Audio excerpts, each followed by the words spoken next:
Здравейте, скъпи приятели! В страниците на социалните мрежи на Шуслеровите соли често ни питате дали можете да ги комбинирате с антибиотична терапия.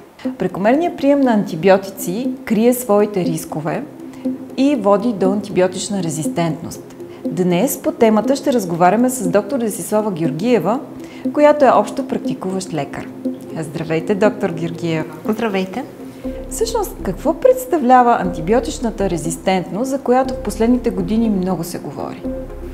Това е изключително важен от медицинска гледна точка проблем.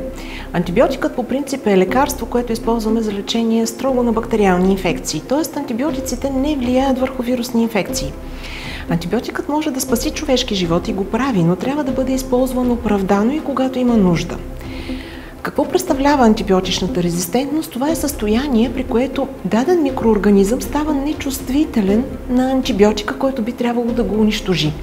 Ние съжителстваме, между другото, със страшно много бактерии и както ние се опитваме да оцелеем, така и бактериите го правят, така че можем да разглеждаме антибиотичната резистентност като едно еволюционно приспособяване на бактериите към лошите условия на външната среда. Защо е толкова опасна антибиотичната резистентност? Реално, когато има такава, тя може да бъде към отделен антибиотик или към цяла група антибиотици, което много затруднява лечението на една настояща, пък и на бъдещи инфекции. Дори елементарни инфекции, които сме лекували много успешно, могат да станат неподатливи на антибиотичното лечение. Това пък е свързано с хоспитализации, с изписване на по-скъпи параентерални, т.е. молекули, които се използват мускулно или венозни, които няма как да се правят в домашни условия. Така че и едно скъпоструващо лечение, да не говорим, че може да коства и човешки животи.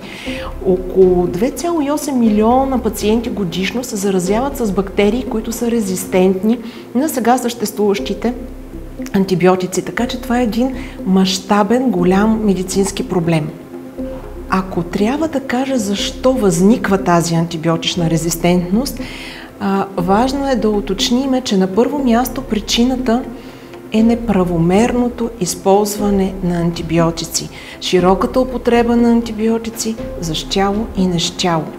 Примерно, ние като лекари не трябва да изписваме антибиотик за лечение на вирусна инфекция при детенце, те обикновено там 95% от случаите започват като вирози, само за успокоение на майката и бабата, които са довели детето в кабинета ни.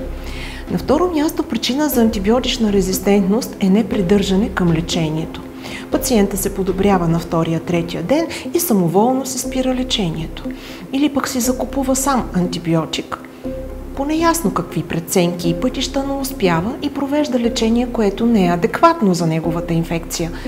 Или пък не спазва продължителността и приемите, пропуска прием на антибиотик. На трета причина това е широката употреба на антибиотици в селското стопанство. Това е сериозен проблем, който също засилва антибиотичната резистентност. По-податливи към антибиотична резистентност са определени групи пациенти. Това са хората с автоимунни заболявания, хората с онкологични заболявания, хората, които са имуносупресирани поради някаква причина и в това число пациентите с синдром на придобита имунна недостатъчност. Те имат много по-голям риск да развият антибиотична резистентност.